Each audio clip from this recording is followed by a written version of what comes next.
She told you that she loves you, but she's not in love with you. What now?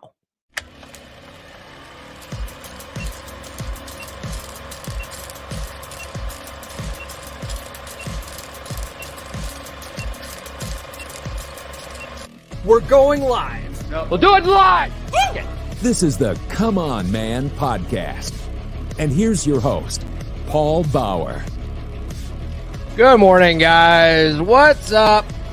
Hopefully, I don't have any power outages this time. Were any of you guys tuned in Monday when my power went out like midstream? Actually, it was luckily it was near the end of the stream. So I got up to I got all the way up to was it Iron Rule of Tomasi number 7, and it cut out right before I started talking about Iron Rule of Tomasi number 8.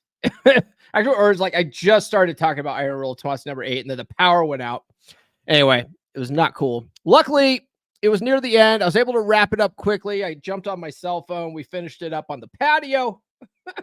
Got it done. All the guys at Beer Club giving me a bunch of crap because I didn't pay my power bill. Well, you can help with that by sending some super chats. You cheap sons of bitches. We are not at the 8-minute mark. Anyway, the show must go on. So we are going to be talking about the all too familiar situation where a woman tells her boyfriend or husband, I love you, but I'm not in love with you. You know what I mean? Like I love you. I'm not in love with you. Some guys find their way to the red pill space when they hear those all too familiar words and come looking for answers. And I'm just going to tell you right now, it's not good, brother. It's not good. Okay. And I don't have anything easy to hear for you. There's no easy to hear answers here. All right. But before we get into all of that, be sure to like, subscribe, and hit those notifications, guys. And guys, if you are watching live right now, we do have at least a dozen people live right now. Sound off in the live chat, okay, whether you're on Facebook, X, or on YouTube. Because if you participate in the conversation, I can actually bring it up on the screen. And we can talk about this stuff, guys. If you have questions about this stuff, if you have comments about this stuff, Brother Nathan's in the chat right now already spoiling everything. So and then, yes, do please consider sending super chats. That helps support the show probably more than anything else. All right, let's get into it. So what got me thinking of doing this as a stream topic was I just finished Ryan Stone's book on dread over the weekend. In fact, I just recorded an episode with him on Monday night. So that's going to be a future episode. We talk about dread. We talk about the first praxeology book, which is on frame. And so he has a whole chapter on this, right? When she says, I love you, but I'm not in love with you. But I first read about this in the Married Man Sex Life Primer by Athol K. And I mean, we've all heard it at least one point in our lives, or we know of someone where this has been said to, right? It's a very common phrase.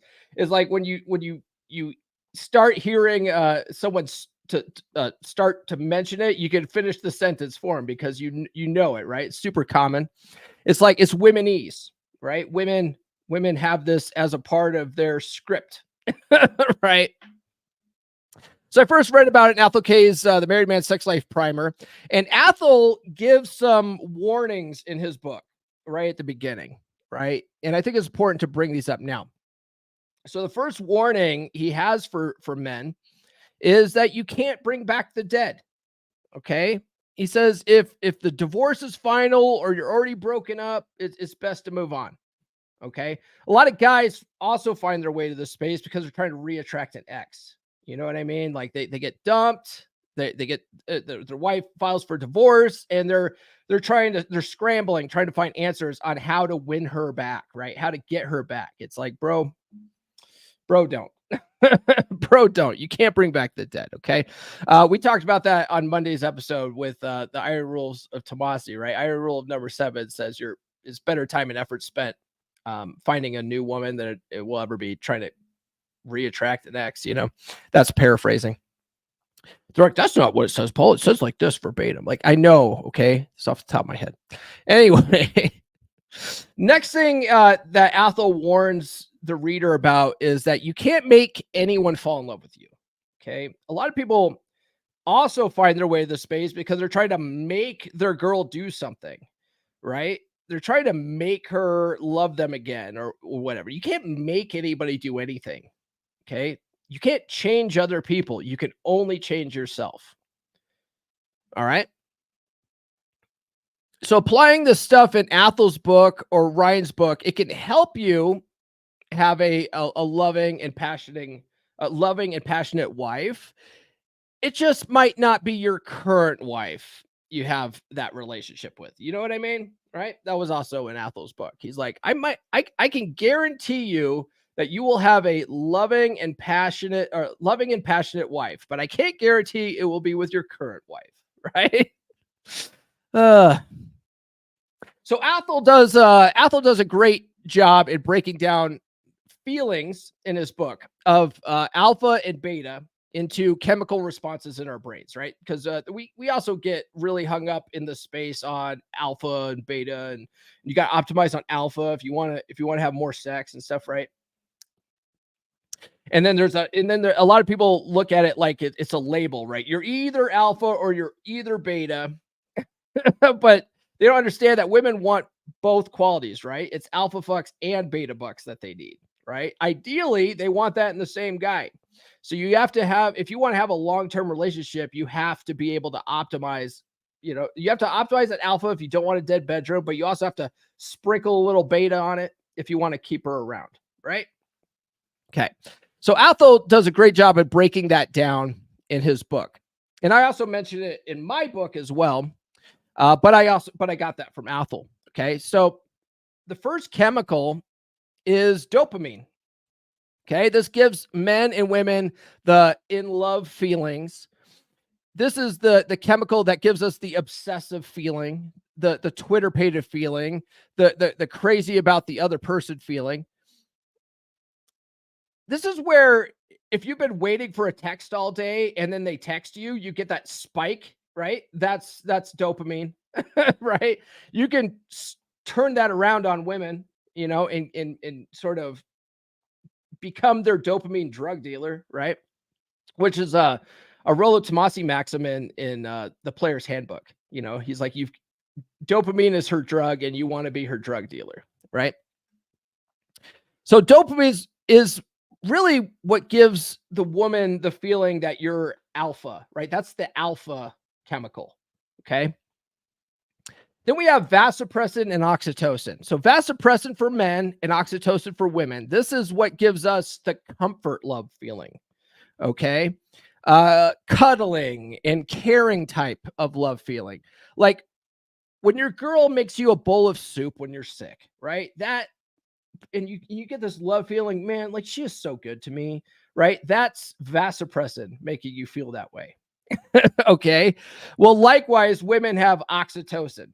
Okay. So after you give your girl a good orgasm and she wants to cuddle with you and she just feels so safe in your arms and stuff like that, that's the oxytocin at play in her body. Okay. And honestly, that is the beta feeling. Okay.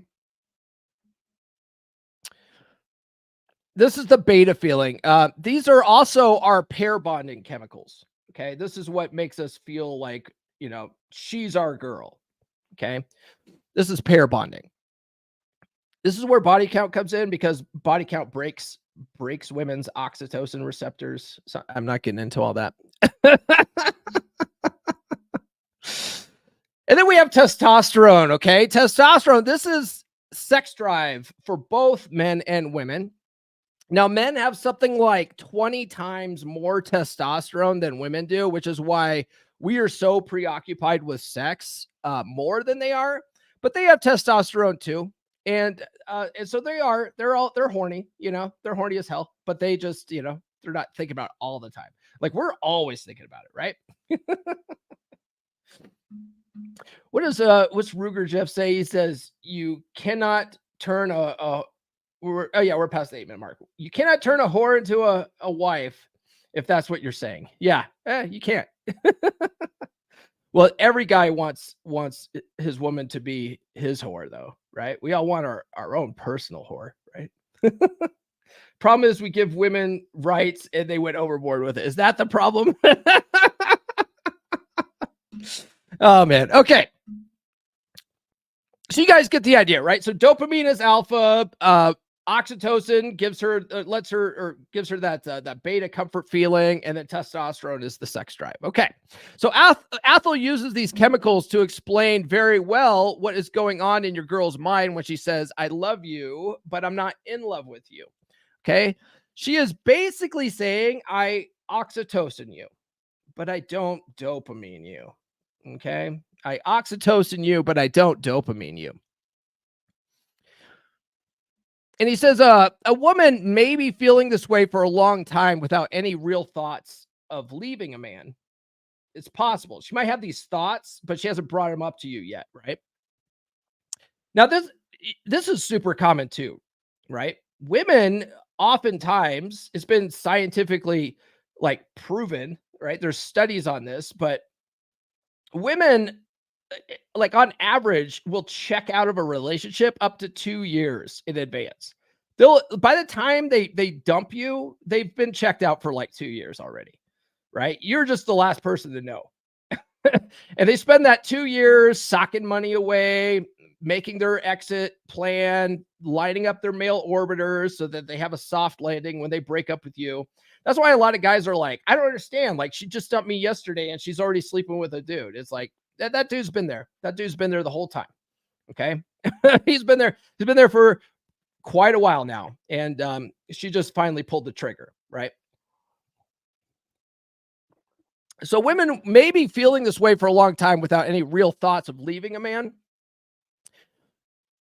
But she's not getting any dopamine, right? She's not getting any dopamine from you anymore. So the sex might start slowing down a bit.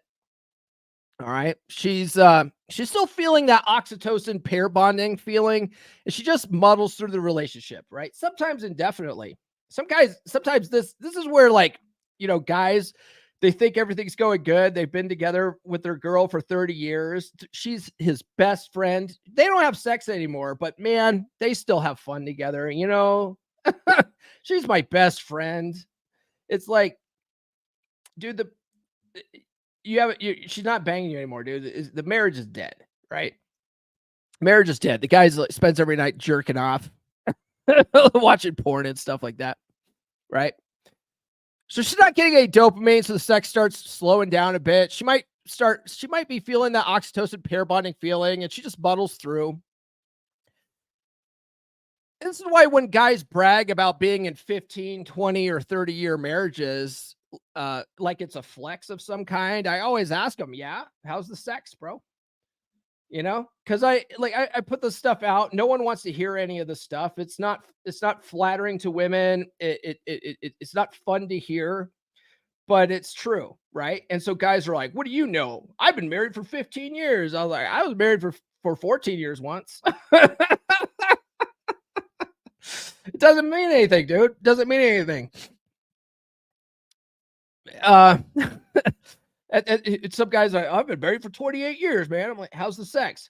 They almost never can answer that, right? Or they'll lie, right? They'll be like, yeah, it's still pretty good. Or they'll say, well, the children get involved, get in the way. They're cock blockers. Sure. Women, they will find a way to fuck you if they want to fuck you. Okay. They will find a way. It doesn't matter if there's kids running around. Like, their door locks on a bedroom work pretty good. It's funny, since I got out of my marriage and I've been out in the dating circuit, you find that women are happy to give their kid a fucking tablet and go lock the bedroom door. Why can't they do that when they're married though, bro? I think you're fucking, you're deluding yourself. So for a vast majority of guys out there, they're in this spot with their wives, right? Scheduled sex, maybe once or twice a week if they're lucky. Sometimes only a few times a year. She oxytocins you, bro, but she doesn't dopamine you anymore, okay? It's quite easy to stay in the state if nobody wants to fuck you. Okay. Your girl will stay here indefinitely if no one's trying to bang her. Okay. Maybe you got an ugly wife. I don't know. No one's trying to bang her. She'll stay here like this forever. Okay. And this is where the guys have their best friends. The girl's their best friend. They don't fuck anymore, but they're glorified roommates. But what if another guy does want to fuck your girl, bro? What if? So Athel says that women don't typically bring up the I love you, but I'm not in love with you talk until another guy who comes in and flips her dopamine switch and enters the picture. So if she said this to you, another guy's flipped that switch for her. Okay. And if you think about it, it kind of makes sense. In a situation like this, she might be conflicted of her feelings, right? She does still have that comfort oxytocin feeling for you, the beta bucks feeling, right? But for this new guy who has entered the picture, she gets that dopamine feeling she hasn't felt in a long time, the alpha fucks, right? She's also usually trying to figure out how to transition away from you and over to the new guy. And another way to look at the I love you, but I'm not in love with you is to think of it more like she's saying, I oxytocin you, but I dopamine this other guy. Okay? Oxytocin you, but I dopamine this other guy. So Athel also says it could mean straight up, I'm leaving you for another guy. Could mean I'm thinking about having sex with another guy. So she hasn't pulled the trigger yet. She's still thinking about it. She could be saying, I'm having sex with another guy, but want to still live with you. Is that cool? Is that cool, bro? We still live together, but I fuck this other guy. Is that cool with you? Right? And it could also mean that she's saying, I think I might be pregnant and I don't know who the father is. All right. But no matter how you shake it, it's bad fucking news. Okay. There's no good that comes out of this. All right. All right, guys, follow me on social media. The links are in the description. I'm on all the good platforms. Get on my email list, guys. List.comeonmanpod.com. You get free stickers. I give you 20 dating app openers that are guaranteed to capture a woman's attention in the first 7 words. And you also get a free chapter of my book, Everything I Wish I Knew When I Was 18, which is available on Amazon right now. I have a special edition that I've made available since December. I'm going to be archiving that on Amazon this Sunday. So if you guys want to buy that on Amazon, go to books.comeonmanpod.com and get the special edition now. Otherwise, I'm going to be archiving that on Amazon this Sunday. And then after that, there's only going to be 5 copies left. The 5 copies I have at my house. And, and you guys can order those from me until those are gone. But then once they're gone, they're gone. Okay. So this is your chance to get it from Amazon. And then after that, there's only going to be five copies left. And then finally, I'm going to play a commercial for our beer club, guys.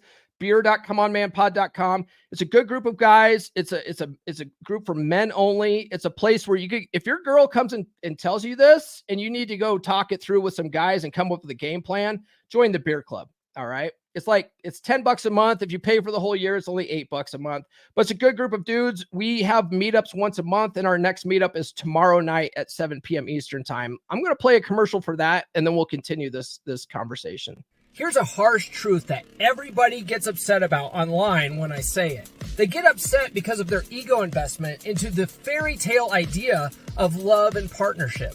They get upset because of their ego investment into the idea that their woman is their best friend, their confidant, and they think that love will conquer all, and that their woman will be there through thick and thin. The truth is that as a man, your woman is hardwired biologically and psychologically to want you to be her rock. It doesn't work the other way around. Women do not care about your struggles as a man. They may think they care. They may even want to care. But her evolutionary DNA will not let her care. If you bring her your problems, she will lose attraction for you over time, and she will leave. Now, whenever I talk about this, people lose their minds and start talking about men unaliving themselves. The faster that men learn that women don't care about our struggles, the faster we'll save the lives of men. Men off themselves because of their own ego investments in the Disney fairy tale lie. And when that fairy tale goes up in flames, they get zeroed out and they end things. Men do need a proper outlet for dealing with their problems, but going to their woman isn't the answer. Men need a tribe. They need a brotherhood. That's why I created my beer club. It's a monthly virtual hangout for men only. It's a place where men can be men. It's a place where men can talk about guy stuff without having to worry about offending women. It's a place where they can go without having to worry about being called toxically masculine. It's a place where they can go to solve their problems. Because men solve problems. Women cause problems, you dig? Visit beer.comeonmanpod.com. That's beer.comeonmanpod.com to sign up. Yeah. Men solve problems. Girls cause problems, you dig? Hank, you better hurry up and order a copy, bro. Better hurry up and order a copy. All right. So let's talk about how Ryan addresses it in Dread. Okay. If you guys haven't read Dread yet, or first read Frame. Okay. Read his Praxeology Volume 1 Frame first, because without Frame, you won't be able to apply Dread. Okay. You will fail. You will fail at applying Dread if you don't have any fucking Frame. Okay. Okay. So let's look at how Ryan addresses it in Dread. So Ryan says that millions of men hear this phrase and immediately think all they have to do is go to the gym, buy her some flowers or something, and they can fix it. Okay. Oh, you're halfway through Frame? Yeah. I have it on Audible. It's on my multi-read list. Ryan's these last two books from Ryan are on my multi-read list. So I got it on Audible too, but I went through the paperbacks on both of these. Good book. Just takes me a long time to get through the paperbacks. Okay. Anyway, so millions of guys go through this. They think all they have to do is go to the gym, buy her some flowers, something, everything's good, right? They think that their situation is different. And Ryan basically says this is all ego protection. Okay. This is all ego protection. Guys don't want to hear the truth. They think their situation is different. Their girl is different, right?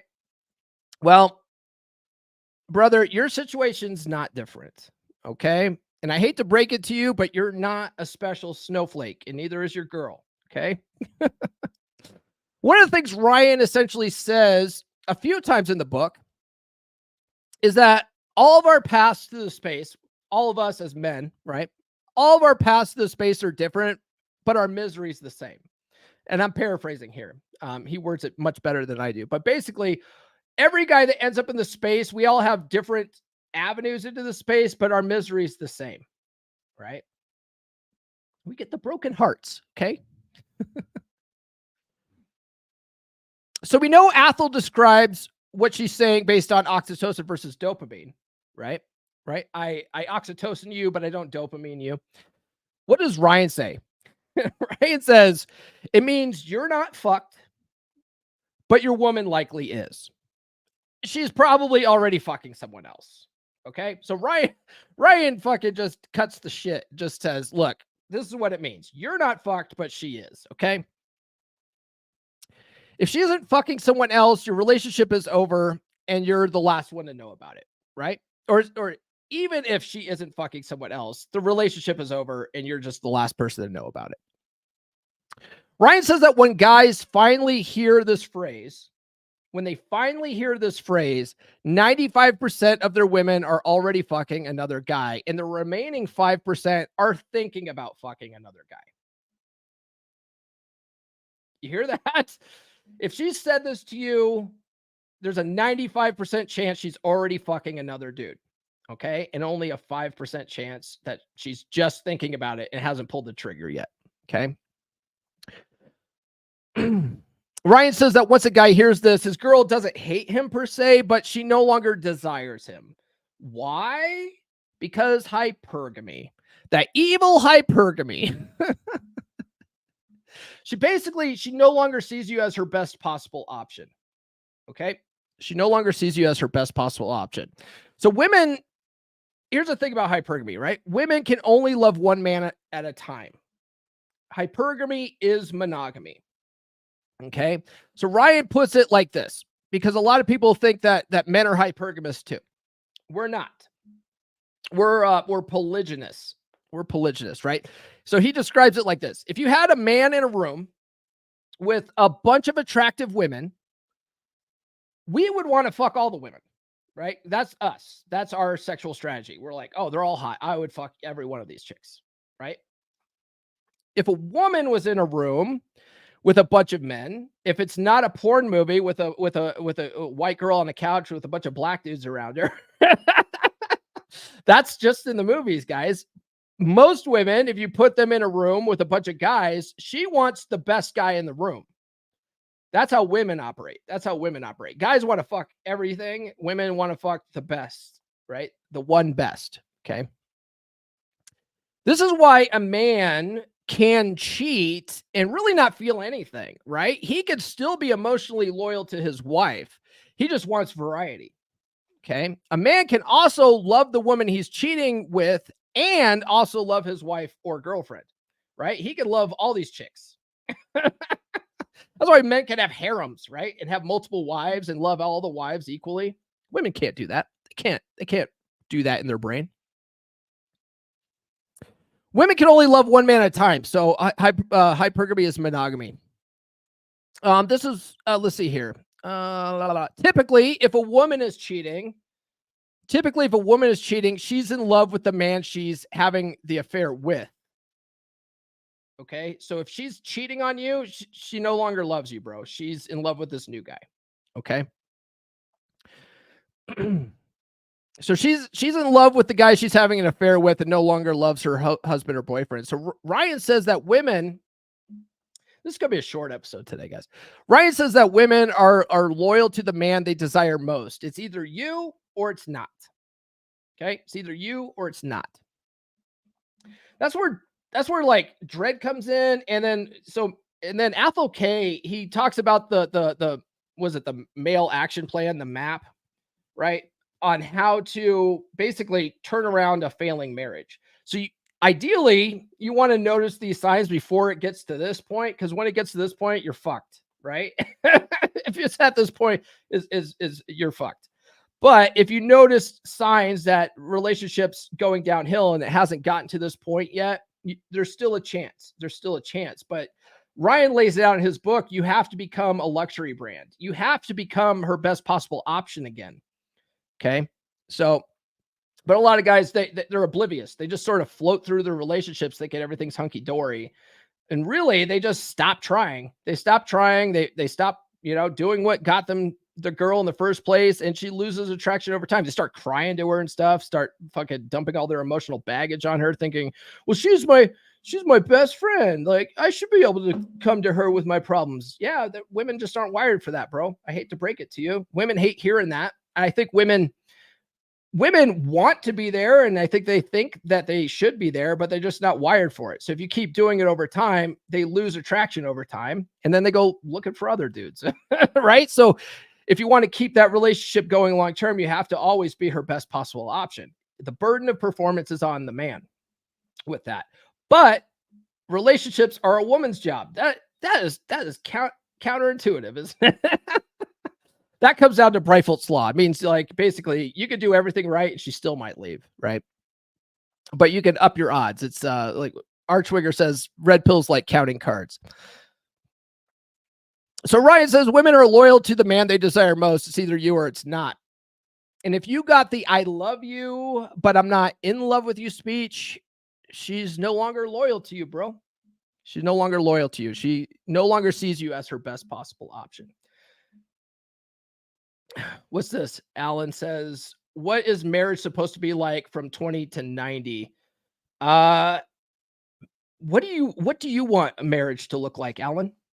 Right? It's not about what's it supposed to be. It's what do you want? What do you want? I want a relationship. I'm not ever getting married again. Not a state involved marriage, but I am in a long-term relationship. I've been in an LTR with Nurse Chick for 3 years now. And the passion's still there. Like, the passion has not dwindled at all in the last 3 years. And I want to keep that going for as long as possible. Right. So, but the burden of performance is on me to make sure I'm still her best possible option, you know? Oh, this information clears things up for you. That's good. I'm glad, Jim. I'm glad. All right, guys. Do join the beer club. Again, our meetup is tomorrow night at 7 p.m. Eastern time. If you go to beer.comeonmanpod.com, you can join. And then, guys, if you want to work with me directly, coaching is available. If you go to coaching.comeonmanpod.com, watch the video, see if working with me might be a good fit for you. There's only a couple of spots left for that. But if the video is not compelling enough, you could always book a free call with me there too. All right. All right. Won't spend a lot of time on that. So, is this salvageable? Is this salvageable? So Ryan uses this post in his book from the Married Red Pill to give some examples. I'll drop a link to it here in the chat. You guys can read this yourselves. It's also in Ryan's book. He uses it as a case study, right? Oh, Omega. Yeah, Omega says, where is it? Here we go.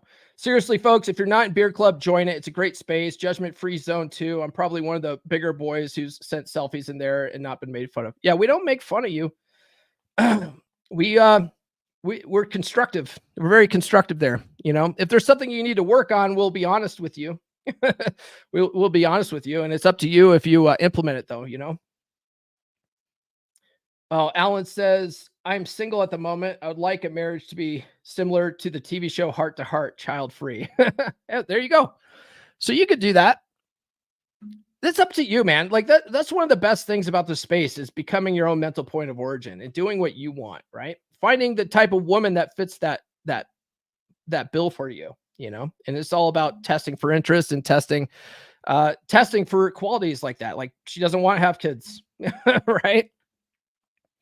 All right, so I dropped a link here to this to the Married Red Pill archive, and this is a post from Horns of Apathy, and the guy basically goes through and says, "So you got the 'I love you, but I'm not in love with you' speech, right?" And so he tells his story. He talks about all these guys come into space expecting different answers and stuff like that, and he's like, "Look, it always ends up the same." Right? It always ends up, or at least similarly. So he decides to just, as people post this on these originals came from Reddit, right? So as people are posting their story of the "I love you, but I'm not in love with you" speeches that they've got, he basically at the end writes down all the outcomes, right? So I figured let's go through some of these outcomes today. It would be good. So the first person here goes by Aida 2899, and the title of their post was wife being nice during separation ? The guy got the "I love you, but I'm not in love with you" speech. She moved in with an affair partner after knowing him for 11 days. The fate of that relationship was she ended up divorcing him. Right? So she told him that, and then she ended up divorcing him. Okay. So that was the fate of that. The next person was, was it? Oh, the Merovingian 01. I love the people that like really take this red pill shit like literally, and then they start using fucking characters from the Matrix. It's like, it's a little on the nose, don't you think? Come on, man. So the Merovingian 01, what's next? Is the title of his post. He got the "I love you, but I'm not in love with you." Wife wanted space and moved out. He discovered she fucked another guy. He did not take her back, and he ended up divorcing her. Okay. I want space, right? If a girl says we need a break, or look, we need some space, most of the time it means it's the same kind of thing, right? She's either wants to test the waters with some other dude, or she's already testing the waters, right? It's usually not a good sign. If you're not married or whatever, it's probably best to just break things off with her right there and be like, you know what? Go take all the space you need. You know, we're done. We're done here. The next one is processed food kills. That's the user. And then the title of his post was a little more every day. So he got the I love you, but I'm not in love with you. 2 months later, wife has gone out with her friends to watch a movie at their apartment, all dressed up while she's ovulating. Later, he finds her email open and conversations with another man, and finally had proof. She slept there multiple times. Fate, he divorces her. Okay. We have Mike MRP. He was looking for feedback. He got the I love you, but I'm not in love with you speech right after she had a weekend away at a festival. He stalked the guy. Stalked the guy. He snooped around and found out, confronted her, and the sex dried up. He posted for a few months at MRP, then disappeared. Fate unknown. I'm guessing I'm willing to go out on a limb there that relationship ended. Oh, we do have some super chats I need to get to here. Let's get those real quick, and then we'll continue these. Brother Nathan did send a $2 super chat. I'm going to give him the usual. Actually, I'm going to give him this one today. Let's see here. Respect the cock and tame the cunt. Yes. And then Brother Ed sent a $5 super chat. Love the chic euphemisms. And we're going to give him what he wants. Baby. Shame this horse. Yes, we want to shame these whores. That's the best sound drop. Thank you, Elena. That's a good one. Okay, so that was Mike MRP. We have recovering BPD addict. His post was past first major shit test. 18 years married, high earning beta bucks. Wife suddenly moves out saying, I love you, but I'm not in love with you. Then moves back in later when her branch fails, her monkey branch, right? Last we saw, he was being redeployed in the military, but right before, wife suddenly suggests trying anal, and he was proud that she could do it, right? Or she was proud. Was she proud? Was she proud that she could do it? Let's see here. I'm not getting into it. I'm not going to go looking for that.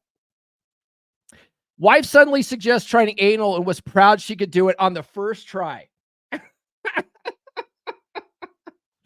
I think she started doing anal with the new guy. That's what I think. And discovered she dug it, right? Okay. That guy ended up staying married. Why? Because his wife started putting out with the anal sex. So they stayed married. So there you go. After 1, 2, 3, 4, after 5 case studies, one guy stayed with his wife and got anal sex. So I guess a win's a win. The next one is Fruity Lad. The title is Thanks MRP. He says, I got a I love you, but I'm not in love with you speech. Then things were getting better, and his wife even wanted anal sex for the first time. And then 5 months later, he discovers she had an affair the entire time. He divorced her. You know what? Going back to this one where the chick had a monkey branch, like she left because of the monkey branch, and then the monkey branch failed, so she ended up coming back to her husband and giving him the anal sex. Ryan talks about that in his book as he calls it. What the fuck does he call it? He calls it something hysterical bonding. That's what he calls it. Hysterical bonding. Basically, she's monkey branching, right? And if you guys don't know what monkey branching is, oftentimes women will line up a new guy and then try to get with the new guy before ending this relationship. So she just has an easy transition into the next relationship, right? Because a lot of women can't be alone. So when that doesn't work out, if they go test the waters with this new guy, or they actually go out and start banging this new guy, and then that relationship doesn't work out, she freaks out, panics, and tries rushing back to the new guy. That's hysterical bonding, right? Now all of a sudden she's trying to salvage what she fucked up over here. Hysterical bonding. Okay. It's not good, right? It's not like she really loves you. It's just she doesn't want to be alone, you know? So let's see here. That's funny. The recovering BPD addict stayed with his wife. That's funny. Let's see here. The next one is Diesel Dragon. The title of his post was Wife Approaching the Wall and Wants Freedom. He got the I love you, but I'm not in love with you speech. She said, I know we've had this conversation before, but I don't feel like kissing other people is really considered cheating. 6 months later, he is on vacation with his wife where she magically can have anal sex for the first time effortlessly, but then sticks her tongue down another guy's throat in the same bar as her husband. Fate, he divorces her. And then he also gave a post-divorce update, which I'm not going to go into. The next one, the user is stay plan is go plan, which Ryan actually mentions quite a few times in the book. The stay plan is the same as the go plan. And then his title was How to Tell If This Is a Divorce Shit Test. He got the I love you, but I'm not in love with you speech and hasn't had sex for a year. Her sister got divorced 18 months ago, and she would spend hours every day supporting her sister. Then suddenly his wife started having a midlife crisis. He sticks his head in the sand, believing that she's not fucking him. Let's see, that if she's not fucking him, she is not fucking someone else. Fate to be determined. She spends hours every day supporting her sister. What do you guys think is happening? What do you guys think is happening? She needs support. You know, this is a hard, tough time in her life. Have you noticed too? There's also studies too that women, when if they're surrounded by divorced friends, they're like the next in line to get divorced, right? They're the next in line. It's like crabs in a fucking bucket. The next one is Booty Slayer 911. Wife suddenly left him. He got the I love you, but I'm not in love with you speech. Wife unexpectedly filed for divorce. The next one is Keeping It Together 20. The title of his post was his OYS number 2. What was that? Own Yourself. He got the I love you, but I'm not in love with you. Wife moved into the other master bedroom and asked for divorce. Has not had sex since. He attempts to hide from everyone at MRP that an affair did go on, but reveals eventually it was just an emotional affair. Guys, basically he's trying to make excuses for her bad behavior, right? It was just an emotional affair with a coworker. The guys at the MRP got him to dig deeper, and he reveals it was actually kissing, holding hands, and another man grabbing her tits, as far as he knows, right? Fate to be determined. One of the things that Ryan talks about in his book too is when guys suspect that their girl is cheating, oftentimes they want proof, right? They go looking for proof. And either they go looking for proof with blinders on, like this guy's clearly doing, right? And they start basically, telling themselves a story. They're gaslighting themselves into thinking, well, she didn't actually cheat, right? She didn't really cheat, right? They tell them this story to try to fucking downplay what's going on. Or they can't find any actual evidence, and so they just keep looking, and they keep suspecting, and they keep thinking, basically they get paranoid, right? So those are the two scenarios. And Ryan basically says in his book, don't even fucking bother. Don't bother going looking for evidence, right? You don't need it. Your gut's telling you everything you need to know. Your gut's telling you everything you need to know. Okay? Something's wrong. Something is wrong. The next one is Trader. These guys' names are weird. His Own Yourself number 1. He got the I love you, but I'm not in love with you after gaining 50 pounds. Didn't have sex for years. Then averaged 3 times a year for 4 years. Fate to be determined. So basically, he let himself go. Right? He let himself go. Got fat. She fell out of attraction for him, and they didn't have sex for years. Right?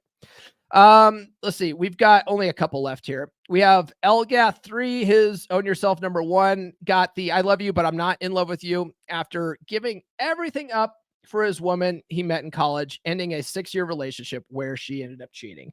Doesn't have a fate on that. I'm guessing they didn't stick together. We have Aloha Maui 808. The title of his post was Wife Cuts Off Sex 11 months ago. He got the I love you, but I'm not in love with you speech. Requested to be added as an example. Oh, so he got he actually went out to this guy and says, "Can I be an example on your post?" So he's here as an example. Finds the MRP, the married red pill, after a year in a dead bedroom. Makes great progress, but then finds evidence wife cheated. Doesn't tell her. Fate, he divorces her. Western Hagen requested to be added to as another "I love you, but I'm not in love with you" example. She ended up cheating. He ended up divorcing her. And then finally, we have Dr. Buford, his Own Yourself #1. 9 years ago, his wife kissed another guy and almost left him. He spent the last 3 years being a beta, recently got the "I love you, but I'm not in love with you" speech, and wife expressed interest in being a lesbian. He continued to DEAR, which is defend, explain, what is it? Defend, explain, excuse, and rationalize that she was depressed. But after discovering some new hidden sex toys, the sex toys work with her after the coronavirus quarantine lift. He admits she's been cheating. Fate to be determined. So basically, when you go through all of these, they all ended up in divorce. Some were to be determined, but you could probably extrapolate on what probably happened. And only like one of them, only one of them, they stayed together, right? Long story short, basically what this post is trying to say is when you get that, I love you, but I'm not in love with you, it's done. It's donezo, bro. It's over. Okay. There's no fixing it. What's X Runner say? I know too many former married women that go lesbo for whatever reason. Well, I mean, because everybody loves tits and everyone loves vagina. Okay. Everyone knows that. Everyone loves tacos. Okay. Anyway, so that's what we have, guys. So if your girl brings that up, that's pretty much what you can expect. It's pretty much the end of the relationship. There's no salvaging it at that point. And there's a 95% chance she's already fucking some other dude. Okay. I hate to break it to you. But you might, if you're married right now and you've heard that speech, it's probably time to start consulting an attorney and do it. And don't tell people what you're doing. Okay. Ryan also talks about it in this book, right? He's like, if your girl knows what you're doing, then she'll start putting on a circus monkey act for you. She'll start acting differently, right? Because she knows what could happen. You know, she knows what can happen. So just execute your game plan, right? And Ryan, definitely get this book. Ryan talks strategy in that circumstance. He talks strategy in there. Talks about when you go see a lawyer, have a list of what your ultimate goal would be in this relationship, right? I want the kids. I don't want to have to pay any fucking alimony. I want the house, whatever it is that you want out of the divorce, lay it out. Because otherwise, when you go to the attorney's going to give you a boilerplate solution for you, which is all about fair and equality and equitability and bullshit, right?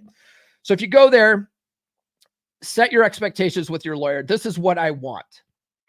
Now, laws might not work out for you to do that, right? So like where I was at, I didn't want to pay any alimony. But Colorado is a formula state, which means the highest earner has to pay alimony based on a formula. And the only way out of it is if the other person agrees to not paying alimony. Otherwise, you have to pay fucking alimony, right? Now, you can negotiate it down, right? You can, if that person is adamant about wanting alimony, which my ex-wife was, because she's lazy. But if she's adamant about you paying alimony, you're going to have to pay it. So then it's all about, okay, well, can we negotiate this down? Which we were able to do. My lawyer is actually pretty fucking good. But yeah, Ryan talks about doing that, right? Going to your attorney with your expectations and then having them walk back, what's possible with the law, right? And then your attorney can actually come up with a specific game plan for you instead of using a boilerplate. All right. All right, guys, get these books, especially if you're married or in a relationship. Okay. These could turn things around for you before you get to the "I love you, but but I'm not in love with you speech. Okay. Lots of really good information in here in both these books. All right, guys, that's all I got. Be sure to tune into the podcast Friday. I'm going to be going over 10 ways to build mental toughness. There's a lot of guys out there these days who really are mentally weak. They're mentally weak. And I'm not saying it to shit on these guys, okay? But they're mentally weak. And they crumble. They crumble at the slightest fucking problem, right? That's not to shit on them, but life will be so much better if they could build some kind of mental toughness and not collapse when things aren't going right. Okay. So we're going to go through some ways to build mental toughness on Friday. Other than that, guys, that's all I have. Be sure to like, subscribe, hit those notifications if you haven't done so already. Thanks to everybody that sounded off in the live. These go by much smoother when you guys participate. I appreciate that. Thanks to the guys that sent super chats. I still can't afford my electrical bill. So if you guys can, I'm just kidding. I can't afford my electrical bill, but I'm just fucking with you guys. But do send super chats. That does support the show. If you guys got value out of these episodes, support the show, please. Follow me on social media. The links are in the description. Get on the email list. I'll send you a bunch of free stuff.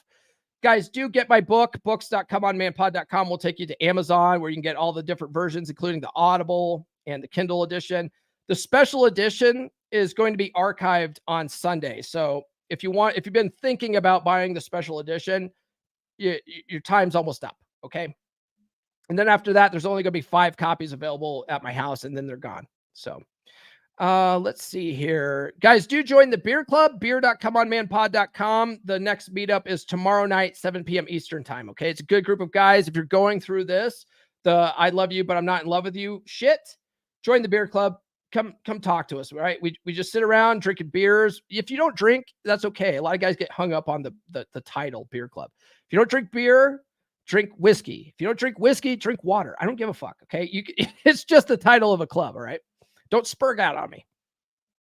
But it's a good group of guys. Okay. You can join with a free trial. If you come to the talk tomorrow, if you guys don't like it, cancel anytime. No harm, no foul. Okay. It's not for everybody. And then if you guys want to work with me directly, coaching is available at coaching.comeonmanpod.com. That's all I got. I don't see any more super chats in there. So we will see you guys on Friday. This has been the Come On Man podcast. Now, go out and get it.